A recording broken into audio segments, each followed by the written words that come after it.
कुरान मजीद की सूरतुल बकरा की आयत नंबर 250 में अल्लाह तबारक व तआला ने अहले ईमान की एक दुआ का ज़िक्र फरमाया है। हज़रत दाऊद अलैहिस्सलाम के ज़माना मुबारका में जब कुछ लोग कुफ्र के ख़िलाफ़ जिहाद करने निकले थे तो उन्होंने दुआ फरमाई थी। दुआ के अल्फाज बड़े ख़ूबसूरत हैं। कुरान मजीद का तो हर्फ हर्फ ही बड़ा प्यारा है और लफ्ज़ लफ्ज़ ही बड़ा हसीन है। कहा रब्बना अफ़रिग अलैना सब्रा, ए अल्लाह हम पर सब्र उंडेल दे। अल्लाह हम पर सब्र उंडेल दे, हमारे ऊपर सब्र भेज दे, डाल दे हमारे ऊपर सब्र। और सब्बित अक़दामना, और हमारे पैर जमा दे। फंसुरना अलल कौमिल काफिरीन, और काफिरों के मुकाबले में हमारी मदद फरमा। काफिरों की कौम पर हमारी मदद फरमा। ए अल्लाह हम पर सब्र उंडेल दे और हमारे पैरों को इस्तिकामत अता कर दे। जिहाद ज़िंदगानी में जब इंसान ने सफ़र करना है ना,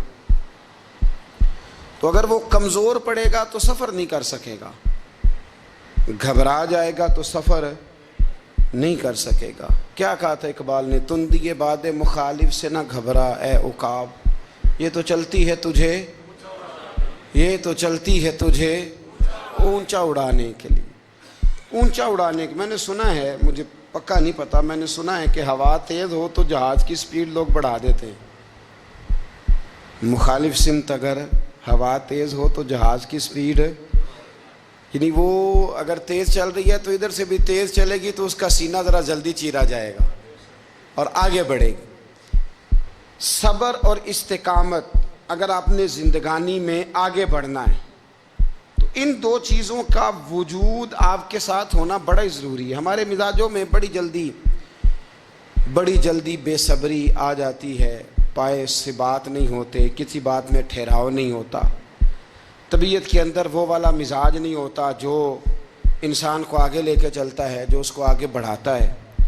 अगर आपने आगे बढ़ना है तो फिर ज़रा आप में के मिजाज में ठहराव होना चाहिए, फिर ज़रा थोड़ा सा सुकून होना चाहिए। मेरे रसूल करीम अलैहिस्सलाम की खिदमत में एक शख्स ने अर्ज़ किया था, या रसूल अल्लाह सल्लल्लाहु अलैहि वसल्लम, मुझे कोई ऐसी नसीहत कर दे कि फिर मुझे किसी और से पूछने की ज़रूरत ना रहे। तो हुज़ूर ने एक ही जुमला कहा, फरमाया जब तूने कहा ना कि अल्लाह मेरा रब है, फिर डट जा, फिर इस पर डट जा, फिर खड़ा होना सी। जब आप में इस्तिकामत होती है, सब्र होता है। देखें, हालात जब बिगड़े तो उन्हें सही होने में टाइम लगता है कि फ़ौरन ठीक हो जाते हैं। आप बीमार हो गए, तकलीफ़ हुई, कोई आपको बीमारी लग गई, आप डॉक्टर साहब के पास गए, उन्होंने आपको देखा, ट्रीटमेंट की, फिर दवाइयाँ लिखी, फिर उन्होंने आपको कहा कि आपको 1 हफ़्ता या 1.5 हफ़्ता दवाई खानी है। ये एक शरबत की शीशी है, ये एक बोतल है, ये एक सिरप है, 1 चम्मच सुबह 1 शाम, और पूरा हफ्ता आपने इस्तेमाल करना है। अब आप तो कह रहे थे कि मैंने अभी ठीक होना है घंटे के बाद, तो सारा ना पी लूँ, सिरप सारा ना पी लूँ अभी, और 1.5 हफ्ते की दवाई अभी ना खा लूँ, थोड़ी थोड़ी करके भी तो खानी है ना, सारी इकट्ठी ना खा लूँ, हो जाएंगे ठीक? क्या ख्याल है आपका? नहीं होंगे। क्यों? इसलिए कि जिस तरतीब से डॉक्टर ने आपको बतलाया है, आपका वजूद उसी तरतीब से उसे कबूल करेगा। आपका जो वो मर्ज़ है वो उसी तरतीब से बेहतर होगा जिस तरतीब से डॉक्टर ने, तबीब ने, हकीम ने आपको बतलाया है। उसी मुरत्तब तरतीब से आपने उसको दवा को इस्तेमाल करना है, तो उसी तरतीब से वो सारे मामलात ठीक होंगे। अब आपका तो मंशा था कि मैंने सवेरे फ़ौरन उठना है और मैंने दवा खानी है तो मैंने फटाफट ठीक हो जाना है, तो भाई ये आपकी मंशा तो है, लेकिन हिकमत का तकाज़ा ये नहीं है। हिकमत का तकाज़ा ये है कि आपको 1 गोली खानी है, 1 चम्मच सिरप का पीना है, आपको मुनासिब परहेज़ करना है, उसके बाद जाके आपकी तबीयत ठीक होगी। लेकिन अगर आपका ये प्रोग्राम बन गया है कि नहीं मैंने तो शाम को ही ठीक होना है, तो ये मुमकिन नहीं है। इसके लिए आपको ज़हनी तौर पर तैयार होना चाहिए। आपको समझना चाहिए कि बहुत सारी चीज़ें ऐसी होती हैं जिन्हें वक्त देना पड़ता है। बहुत सारे हालात ऐसे होते हैं जिन्हें टाइम देना पड़ता है, वो अपने वक्त पर जाके चीज़ें दुरुस्त हो जाती हैं। लेकिन हम चाहते हैं कि हम अभी करें, सवेरे करें, शाम करें। वो कई दफ़ा सही करने की बजाय माहौल को हम ख़राब कर लेते हैं। उन्हें वक्त दें, उन्हें टाइम दें, उन्हें मौका दें। मेरे रसूल करीम सल्लल्लाहु ताला अलैहि वसल्लम हिजरत से चंद दिन पहले ना खाना काबा को अंदर से देखने का दिल किया मेरे नबी पाक का। क्या मुझे मक्का छोड़ के मदीना तैयबा जाना है तो मैं ज़रा काबा मौज़मा के अंदर से ज़ियारत कर लूँ। उस्मान बिन तलहा एक शख्स था जो कलीद बरदार था, जिसके पास खाना काबा की चाबी होती थी। हुज़ूर सल्लल्लाहु ताला अलैहि वसल्लम ने उससे कहा कि भाई चाबी ज़रा दे दो, मैं खाना काबा के अंदर से ज़ियारत करना चाहता हूँ। कहने लगा कोई और होता तो मैं दे देता, आपको नहीं दूँगा। माअज़ल्लाह सुम्मा माअज़ल्लाह। मेरे रसूल पाक की बात ना सितारे भी मानते हैं, चांद भी मानता है, सूरज भी मानता है। हुजूर अगर सूरज को कहे ना वापस आ, हज़रत अली ने नमाज़ पढ़नी है तो वो आ जाता है। और अगर हुजूर फरमा दें चांद को 2 टुकड़े हो जा तो वो 2 टुकड़े हो जाता है। सूरज भी बात मानता है, चांद भी बात मानता है। ये सारे मेरे रसूल करीम अलैहिस्सलाम के ग़ुलाम हैं। जहाँ जहाँ तक रब करीम की खुदाई है वहाँ मेरे हबीब की मुस्तफ़ाई है। हुजूर वहीं चाहते ना वहीं चाहते। तो हज़रत उमर अगर हुक्म दें तो ज़मीन तेल वापस करती है, तो हुजूर हुक्म देते तो वो काफर अंदर धंसा लेती ज़मीन, सारा काम उसी वक़्त हो जाता। लेकिन हुजूर ने क्या फरमाया, जब उस्मान बिन तलहा ने कहा ना कि आपको चाबी नहीं मिलेगी, अल्लाह के रसूल ने फरमाया उस्मान एक वक्त आएगा जब ये चाबी तुझसे मैं लूँगा, पर जिसको मेरा दिल करेगा मैं उसे दूँगा। एक वक्त आएगा कि ये मैं तुझसे लूँगा और फिर जिसको मेरा दिल चाहेगा मैं उसको वो चाबी दूँगा। मेरे नबी करीम रऊफ़ुर रहीम सैयद आलम सल्लल्लाहु अलैहि वसल्लम ने वक्त दिया। कितना वक्त लगा? 2 दिन, 4 दिन, 5 दिन, 10 साल लग गए। हुजूर ने मक्का को फतह किया, हुजूर तशरीफ़ लाए। वही चाबी उस्मान बिन तलहा के पास थी। महबूब करीम ने बुत तोड़ने थे, काबा को उनसे पाक करना था। फरमाया लाओ ना, चाबी किधर है? उस्मान कहते हैं हुजूर ने तो बात नहीं जतलाई, पर मुझे वो लफ्ज़ याद थे कि उस्मान एक वक्त आएगा। एक समझिएगा बात को, एक वक्त आएगा जब चाबी मैं लूँगा और फिर जिसको मेरा दिल करेगा मैं उसे, फिर वक्त आ गया। फिर हुजूर ने चाबी ले ली, फिर नबी पाक ने बुत तोड़े, पर कुर्बान जाऊँ मदीने वाले महबूब के तरीके पर। फ़िदा हो जाएं हुजूर अलैहिस्सलाम के कमाले दरगुजर पर। जब हुजूर फारिग हुए ना बैतुल्लाह को साफ करके, तो फरमाया किधर है अभी उस्मान बिन तलहा? वो आए तो हुजूर फरमाने लगे ये चाबी पहले तेरी ख़ानदानी विरासत थी, फिर मैंने अपने वादे के मुताबिक ले ली, अब मैं तुम्हें वापस कर रहा हूँ।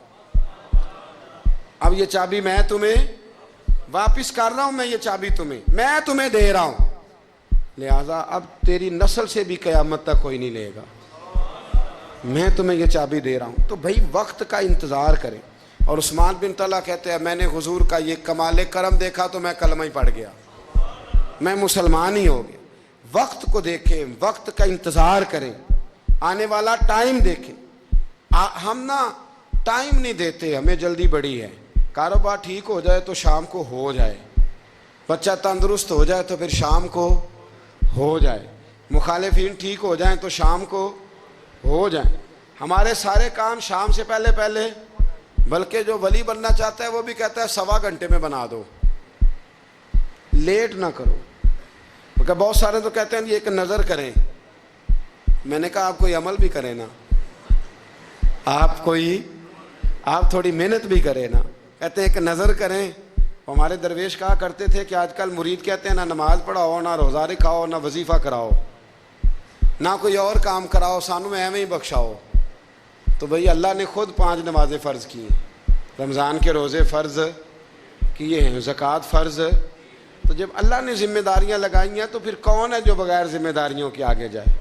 तो अपनी ज़िंदगी में चीज़ों को समझे, गौर करें। वक्त आपको देना है, और जब आप वक़्त देते हैं तो बहुत सारे मामलात ठीक हो जाते हैं। हज़रत अम्मार बिन यासर बड़ा शुरू में कलमा पढ़ा, इन लोगों ने बड़ी तकलीफ़ें उठाई जिन्होंने आगाज़ इस्लाम में कलमा पढ़ा। हालात और तरह के अज़ियत, मेरे हुजूर को बड़ी अज़ियतें दी जाती थी। अबू लहब, उक़बा बिन नबी मुईत, ये हुजूर के दो हमसाए थे। कुछ नफ्सियाती तकलीफ़ें लोग देते हैं, ज़हनी तौर पर परेशान करते हैं, मिजाज होता है। वो दोनों क्या करते थे, वो सारा अपने घर का कूड़ा करकट ला के हुजूर के दरवाजे पर फेंक जाते। तो नबी करीम सल्लल्लाहु अलैहि वसल्लम फरमाते थे, क्या खूबसूरत हक़ हमसायगी अदा करते हो, क्या अच्छा तुम हक़ हमसायगी। और दोनों तरफ के हमसाए तकलीफ़ देते, अज़ियत देते, हुजूर को परेशान करते। हज़रत अब्दुल्लाह इब्न मुबारक रहमतुल्लाह अलैह का हमसाया भी इसी तरह करता था। वो अपने घर का सारा गंद कचरा उठा के आपके घर में फेंक देता। एक दिन भी फेंका, 2 दिन भी फेंका, 3 दिन भी फेंका, 4 दिन भी फेंका, 5 दिन भी फेंका, महीनों बीत गए, महीनों बीत गए। एक दिन कहने लगा, मैं रोज़ कचरा फेंकता हूँ। खुद ही कहने लगा, आपको तकलीफ़ नहीं होती? आप फरमाने लगे, मैंने एक बर्तन रख दिया, एक झाड़ू रख दिया है। जब तू कचरा फेंकता है तो मैं उठा के बाहर फेंक आता हूँ। अब तू बंद ना करना, इसलिए कि मुझे आदत हो गई है। अब मैंने अपने टाइम में से ना टाइम उस कचरे को देना शुरू कर दिया है। अब तू बंद ना करना, इसलिए कि मुझे अब इस बात की आदत हो गई। अब मैं रोज़ उठाता हूँ और उठा के ज़रा बाहर फेंक आता हूँ। मैं आदी हो गया हूँ तेरी अज़ियत का, अब मैं तेरी तकलीफ़ का। आप में से बहुत सारे लोग शहरों के रहने वाले हैं। हमारे देहातों में ये होता था कि किसी बूढ़े बाबे को ना बच्चे छेड़ते थे, कभी कभी गलत करते थे, ऐसा करना नहीं चाहिए, लेकिन बुज़ुर्ग को छेड़ते थे, तंग करते थे। कभी वो बच्चे ना छेड़ते थे तो बुज़ुर्ग खुद कहते थे, कहाँ मर गए आज सारे। असल में वो प्यार होता था, वो प्यार लग जाता था, बताते नहीं थे, लेकिन इलाके के बच्चों के साथ ना वो गुस्सा होता था, वो छेड़ते थे। लेकिन ना कई दफ़ा कोई बंदा दुश्मनी करता है तो बंदे को अल्लाह के करीब कर देता है, सजदे का ज़ौक़ बढ़ जाता है, इबादत का मिजाज बढ़ जाता है, इंसान की तबीयत के अंदर ख़ास कुर्ब आता है। हज़रत अम्मार बिन यासर रदी अल्लाह ताला अन्हु फरमाते हैं कि बड़ी तकलीफ़ देते हैं। हज़रत अम्मार बिन यासर रदी अल्लाह ताला अन्हु की जो वालिदा हैं वो इस्लाम की पहली शहीदा हैं। हज़रत सुमैया उनका नाम था, इस्लाम की पहली शहीदा। उनके ज़ेरे नाफ अबू जाल ने नेज़ा मार के उन्हें शहीद कर दिया। हज़रत अम्मार बिन यासर रदी अल्लाह ताला अन्हु फरमाते हैं कि मेरे वालिद को इतनी तकलीफ़ें दी गई कि वो उन अज़ियतों की वजह से ही दुनिया से पर्दा कर गए। हज़रत अम्मार बिन यासर को ख़ुद काफिर इतना मारते थे कि वो अपने हवास खो बैठते थे और ऐसी बातें करते थे कि समझ नहीं आती थी कि ये अम्मार बिन यासर बोल रहे हैं। इतनी सख्त अज़ियत देते, इतनी सख्त। दुख कबूल मोहम्मद बख्शा, राजी रहन प्यारे, दुख कबूल मोहम्मद बख्शा, बस राजी रहन। इतनी तकलीफ़ देते कि हज़रत अम्मार बिन यासर हवास खो बैठते, तकलीफ़ में आते, बड़ा सहा, बड़ा बर्दाश्त किया। एक दिन मेरे रसूल पाक तशरीफ़ लाए और हुजूर ने कहा, ओ आले यासर, मैं तुम्हें मुबारक देने आया हूँ, रब करीम ने तुम्हारे लिए जन्नत में मकान बना दिए हैं। हुजूर ने तुम्हारे लिए, अल्लाह ने तुम्हारे लिए जन्नत में मकानात, तुम्हें मुबारक हो। तुम्हारी अज़ियतें, तुम्हारी तकलीफ़ें, तुम्हारे दर्द, तुम्हारी रातें काम आ गई। मालिक ने तुम्हारे लिए मकानात बना दिए हैं, हालात ठीक कर दिए हैं, तबीयतों में बेहतरी आ गई है। मेरे महबूब करीम रऊफ़ुर रहीम सैयद आलम नूरे मुजस्सम शफ़ी मुअज़्ज़म आक़ाए दो आलम सल्लल्लाहु तआला अलैहि वसल्लम ने उन्हें खुशखबरी सुना दी। हज़रत अम्मार कहते हैं, फिर हालात बदले। फिर मैंने, जो मुझे अज़ियतें देने वाले थे, मैंने उन्हें गढ़ों में गिरते देखा। आप फरमाते हैं, अबू जहल की लाश उठाने वाला भी बदर में कोई मौजूद न था। और अबू लहब जो मुझे तकलीफ़ें देता था वो मक्के के चौक में मरा हुआ पड़ा था, पर कोई उसके करीब जाने वाला भी मौजूद न था, कोई नहीं था। आप फरमाते हैं वो हालात भी। हज़रत अम्मार का अपना क्या हाल हुआ? हज़रत खालिद बिन वलीद रज़ी अल्लाह ताला अन्हु बड़े बहादुर हैं। हुजूर ने फरमाया, ये अल्लाह की तलवार है, ये अल्लाह की। बड़े बहादुर थे, बड़े शेर दिल थे। फरमाते हैं, कभी माजरत नहीं करनी पड़ी, कभी झुकना नहीं पड़ा, कभी किसी की मिन्नत नहीं की। अल्लाह ने ताकत इतनी अता फरमाई थी, हिम्मत, हौसला, सब्र, इस्तकामत इतना दिया। कभी किसी जगह पुश्त नहीं लगी, लेकिन फरमाते हैं किसी वजह से ना एक दिन मेरा अम्मार बिन यासर के साथ किसी बात पे इख्तलाफ राय हो गया, झगड़ा हो गया। तवज्जो है मेरी बात पर? फरमाते हैं झगड़ा हो गया। हमारा पता हाल क्या है? हमारा ये हाल होता है कि हमारा झगड़ा हो जाए तो खैर है, लेकिन अगर पड़ोसी के बच्चे लड़ पड़े तो हम कहते हैं इसकी रोज़ी पाक नहीं, इसकी तरबियत ठीक नहीं। हमारा भाइयों से रट्टा हो जाए तो मामला और है, किसी का हो जाए तो मामला और है। मैं बीमार हो जाऊं तो आजमाइश है, और सामने वाला बीमार हो जाए तो सजा है। फिर क्या है? बल्कि पंजाबी कहने ने कीतियां नू फड़िया है, यही कह देते। और मैं बीमार हो जाऊं तो आजमाइश आ गई जी अल्लाह की तरफ से। ऐसा ना करें। हमारा फतवा अपने हक में और होता है, सामने वाले के मामले में और होता है। हज़रत अम्मार बिन यासर की बात कर रहा था। जनाब अम्मार बिन यासर रदी अल्लाह ताला अन्हु, हज़रत अम्मार बिन यासर कहते हैं कि हज़रत खालिद बिन वलीद के साथ, जनाब खालिद बिन वलीद कहते हैं मेरी उनके साथ ना किसी बात में इख्तलाफ राय हो गया। तो मैं अब दलेर आदमी था, शेर आदमी था, कभी झुका नहीं था, कभी कोई मामला नहीं हुआ था, कभी कोई ऐसी बात नहीं हुई थी। आप फरमाते हैं जब राय का इख्तलाफ हो गया ना, बात ज़रा आगे बढ़ गई तो नबी करीम सल्लल्लाहु अलैहि वसल्लम तक बात पहुंची। तो मेरा ये ख्याल था कि हुजूर मेरी भी सुनेंगे, अम्मार बिन यासर की भी सुनेंगे, फिर हुजूर कोई फैसला करेंगे, पर कुर्बान जाऊं। वक्त बदल गया है ना, अब बहुत बड़े चौधरी हैं, बड़े सरदार हैं, बड़े सिपा सालार हैं हज़रत खालिद बिन वलीद, पर वक्त बदल गया। तो हज़रत खालिद बिन वलीद कहते हैं जब मैंने नबी करीम की बारगाह में बात अर्ज़ की, हुजूर तक बात पहुंची, तो मेरे मुस्तफ़ा ने मोटी सी बात इरशाद फरमाई। रसूल करीम फरमाने लगे भाई बात मुख्तसर सी है, जिसने अम्मार को राज़ी कर लिया उसने मुझे राज़ी कर लिया, और जिसने इसे नाराज़ किया उसने मुझे नाराज़ किया। फरमाते हैं बस मेरी कीमत पड़ गई, मेरा कद ऊंचा हो गया।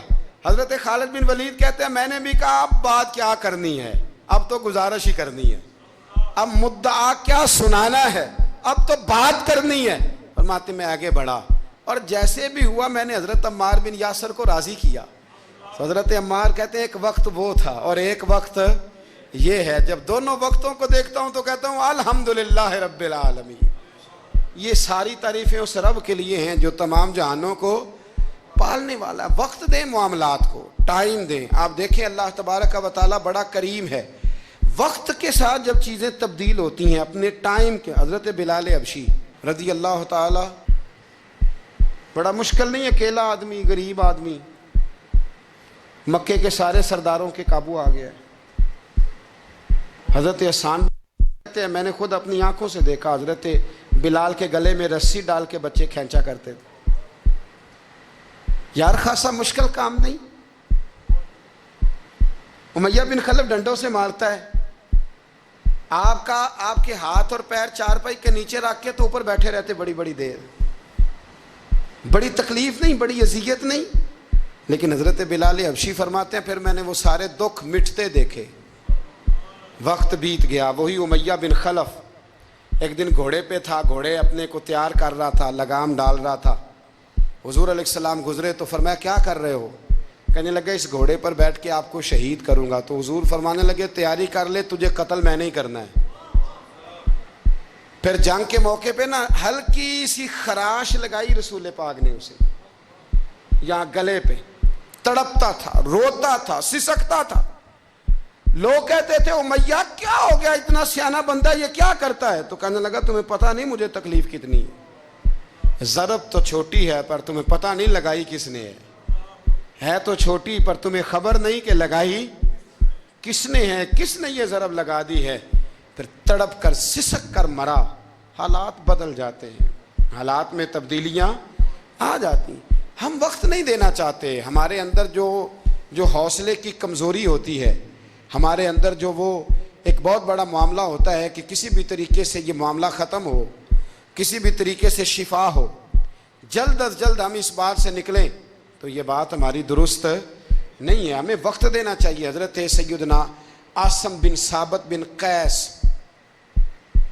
बुखारी में भी मौजूद है और भी बहुत सारी कुतुब में ये रवायत मौजूद है। हज़रत आसिम बिन साबित बिन कैस रदी अल्लाह ताला अन्हु, आपने ना जंगे ओहद में बड़ी दलेरी के साथ आप लड़े थे। 2 लोगों को आपने कत्ल किया था, मुसाफे और हारिस को। इनकी वालदा सलाफा बिनते साद। सलाफा बिनते साद बड़ी मालदार औरत थी, बड़ी तेज थी।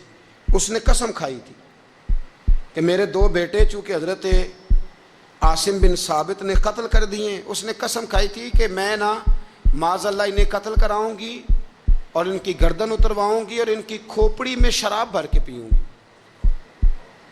जुमले बोलने वाले कई दफ़ा बड़ा ही बोल जाते हैं। हज़रत आसिम बिन साबित बिन कैस रदी अल्लाह ताला, सलाफा बिन साद कहने लगी कि मेरे बेटे चूँकि इन्होंने कत्ल किए तो 100 ऊँट दूंगी जो इन्हें शहीद करेगा, और फिर मैं माज़अल्लाह इनकी गर्दन उतरवा के खोपड़ी के अंदर शराब भर के पीऊँगी। हज़रत आसिम बिन साबित बड़े बहादुर थे, काबू ना आ सके। काफिरों ने एक चाल चली कि मदीने से कुछ मुबल्लिग मांगे तबलीग करने के लिए। बतौर मुबल्लिग को मांगा, लेकिन रस्ते में बददियानती की, झूठ बोला, जुल्म किया, उन्हें गिरफ़्तार किया और गिरफ़्तार करके माज़ अल्लाह ताला उन्हें बेचना चाहा। हज़रत आसिम बिन साबित कहने लगे मैं मैदान का आदमी हूँ, मैं कैद होने से लड़ाई करने को बेहतर समझता हूँ, मैं कुफ़ार का कैदी होने से शहीद होने को फजीलत दूंगा। तलवार निकाल ली, नेज़े निकाल लिए, लड़ने लगे। अब अकेला आदमी और सामने दर्जनों बीसियों लड़ने वाले, सबका रुख जब उन्हीं की तरफ हुआ तो हज़रत आसिम बिन साबित बिन कैस रदी अल्लाह ताला अन्हु समझने लगे अब शहीद हो जाऊंगा। तो आपने एक दुआ मांगी, कहने लगे ए अल्लाह मेरे बदन की हिफाजत करना, ए अल्लाह मेरे वजूद की हिफाजत करना, गोया मेरी लाश की ये बेहुरमती ना करें, अल्लाह हिफाजत करना। शहीद कर दिए गए। जैसे ही आप शहीद हुए तो अब वहाँ तो मन्नत ये थी ना माज़अल्लाह के गला काटेंगे और माज़अल्लाह खोपड़ी में शराब पिएंगे। उन्होंने दुआ कर दी, या अल्लाह हिफाजत करना। आप सब भी दुआ करें, या अल्लाह हमारी हिफाजत फरमा, ऐ अल्लाह दुनिया में भी हिफाजत फरमा, कब्र में भी हिफाजत फरमा, हासिदों से, शरीरों से, मुफसिदों से, ऐ अल्लाह हिफाजत करना। ये दुआ फरमाई। जब आप शहीद कर दिए गए ना, लाश मुबारक करीब थी, तो काफिर गर्दन काटने के लिए आगे बढ़े तो सैकड़ों की तादाद में शहद की मक्खियां आ गई। उन्होंने घेरा डाल लिया सारे वजूद को। अब कितनी को मक्खियां उड़ाएं? 1 को उड़ाते हैं 10 और आ जाती हैं, 2 को उड़ाते हैं 10 और। उनका ख्याल था शायद वजूद काटने आई हैं। वो चले गए, कहने लगे शाम को जब मक्खियां चली जाएंगी तो दोबारा आएंगे। लेकिन जब मक्खियां उड़ी तो उन्होंने वजूद को छुआ भी नहीं था। उन्होंने वजूद की हिफाजत की, दुआ मांगी थी, ऐ अल्लाह इनसे मेरी हिफाजत फरमा, मुझे साबित कदम रख। मक्खियों ने वजूद को छुआ भी नहीं। और जब रात हुई तो ना बादल थे, ना पानी था, ना हवा थी, लेकिन अल्लाह ने पानी भेजा, बारिश आई और हज़रत आसिम बिन साबित की लाश को बहा के ले गई। वजूद बहा के ले गई। सवेरे ढूंढते रहे पर उनका वजूद किसी को मिला। बाद मरन दे मुखड़ा मेरा हो जावे जे ताज़ा, फिर समझ लेना महबूब मेरे ने आन पड़े है जनाजा। फिर समझ लेना महबूब मेरे ने आन पड़े है। और एक शेर पढ़ ना दूं चरागे गोलड़ा का, कई दफ़ा पढ़ता हूँ, आज फिर ना कह दूं। कहने लगे बेकदरा कुछ कदर न जाती, कीती खूब तसल्ली हूँ, दुनियादार पुजारी जरदे कुत्तियां दे गल टल्ली हूँ। बुक बुक रोशन अखियां तकियो वेख हवेली कल्ली हूँ, कूच नसीर असां जदों कीती पै जानी तरथल्ली हूँ। तो याद रख मेरे भाई, जब आप साबित कदम, हजरत खुबाब रज़ी अल्लाह ताला अन्हु, बुखारी में जिक्र है, कुतुब हदीस में, कुतुब सीरत में जिक्र। हजरत खुबाब रज़ी अल्लाह ताला अन्हु ने उस वक़्त कलमा पढ़ा जब अभी 5 लोग कलमा पढ़ते थे। कुल बंदे अस्साबिकून अल-अव्वलून। आप फरमाते हैं जिस औरत का मैं ग़ुलाम था ना, उम्मे अनमार उसका नाम था, वो मुझे बड़ी सख्त सज़ाएँ देती थी। आप लोहार का काम करते थे। सुलाखें, आपको पता है लोहार सुलाख रखता है पहले आग में, भट्टी में, फिर वो जब पूरी तरह तपती है फिर कुछ बनता है। लोहार का काम करते थे। आप फरमाते हैं उम्मे अनमार मेरे साथ ये करती कि मुझे सख्त अजियत देती, कलमा छोड़ने पर मजबूर करती। एक दफ़ा तो ऐसे हुआ कि उसने काफिरों की ड्यूटी लगाई। मैं गली से गुजर रहा था, मुझे नहीं पता था उनकी पहले से तैयारी है। उन्होंने कोयले जला के रखे हुए थे। मुझे पकड़ा, मेरा कुर्ता ज़बरदस्ती उतारा, कोयलों पे लिटा दिया और मेरे वजूद पर वज़नी पत्थर रख दिए। फरमाते हैं मेरी चर्बी पिघली तो कोयले बुझे। ये शहादत गाहे उल्फत में कदम रखना। लोग आसान समझते हैं मुसलमान होना। ज़ख्म पे ज़ख्म खा के जी, खूने जिगर के घूंट पी, आह न कर लबों को सी। ये इश्क है, कोई दिल लगी नहीं, इसमें बड़ी बर्दाश्त करनी पड़ती है। आप फरमाते हैं कि हुजूर अलैहिस्सलाम ना खाना काबा की दीवार के साथ टेक लगाए बैठे थे। मैं एक दिन हाजिर, मुझे बड़ी तकलीफ देते थे। कहते हैं जब मैं काम कर रहा होता था तो मेरी मालकन आती तो वो निकाल के ना सुलाख तो मेरे सर पे रख देती। मेरा सारा वजूद जख्मी था। हुजूर खाना काबा की दीवार से टेक लगाए बैठे थे, मैं हाजिर हुआ तो महबूब करीम भी उठे। तो हुजूर अलैहिस्सलाम से मैंने अर्ज़ की, हुजूर देखें मुझे कितनी तकलीफ़ दी जाती। तो अभी फरमाने लगे बस इतनी, बस इतनी। फरमाया तुमसे पहले लोगों के सरों पर आरे रख के 2 हिस्सों में चीर दिया जाता था, लोहे की कंगियों से उनके वजूद उधेड़ दिए जाते थे, पर वो सी नहीं करते थे, उफ नहीं करते थे। मैं खबरदार बस इतनी। और फिर मेरे हुजूर ने हाथ उठाए, कहा ऐ अल्लाह खुबाब की मदद फरमा, ऐ अल्लाह खुबाब की। इतने लफ्ज़ अदा की। हज़रत खुबाब कहते हैं फिर मैंने वक्त को वक्त दिया, फिर मैंने हालात को वक्त दिया, फिर मैंने अपने महबूब की दुआ को कबूल होते देखा। फरमाते हैं वो मेरी मालकन जो मुझे तकलीफ़ देती थी, अज़ियत देती थी, पर उसका हाल ये था कि उसके सर में दर्द उठा और जिस तरह कुत्ता चीखता है जब उसे मारा जाता है तो वो चिल्लाता है, इस तरह वो आवाज़ें निकालती। फिर वो बहुत बड़े तबीब के पास गई तो उसे किसी ने कहा कि लोहे की सुलाखों से अपने सर को दगवाया कर, दाग दिया कर, उसे जलाया कर जगह जगह से, ताकि तेरे अंदर का दर्द ख़त्म हो। तो आप फरमाते हैं फिर लोगों मैंने सब्र और इस्तकामत का रिज़ल्ट देखा कि वो जो मुझे बतौर सज़ा मेरे सर पे सुलाखें रखती थी, फिर वो बतौर दवाई मंगाने लगी। मैं सुलाख गर्म करके लाता, उसके सर पे रखता। फरमाते हैं फिर उसे सुकून होता, फिर वो तड़पती। और चूँकि मुझे तो वक्त याद था ना, कहते हैं लेकिन मैं मुस्तफ़ा करीम का कलमा पढ़ता था, मैंने कभी दोबारा पलट कर उसे ये बात याद न कराई। आप वक्त दें, माहौल को टाइम दें। आप देखें, हाँ ये ज़रूर देख लें कि आपके ज़मीर के अंदर कोई ऐसी बात तो नहीं, कोई ऐसा मामला तो नहीं कि जहाँ आप गलत हैं। और अगर ऐसा नहीं फिर आप वक्त दें आने वाले असबाब को। हम ना बड़ी जल्दी है, हमें दुआ कराई है तो आज शाम तक मसला ठीक होना चाहिए, दुआई खाई है तो तबीयत शाम तक ठीक होनी चाहिए। अगर हम राह हक के मुसाफिर हैं तो शाम को हमें कुर्ब इलाही मिल चुका हो, हुजूर की बारगाह के हम हुजूरी हो चुके हैं, ऐसा नहीं है। आप वक्त दें, सफ़र को जारी रखें, तसलसल के साथ सफ़र करें।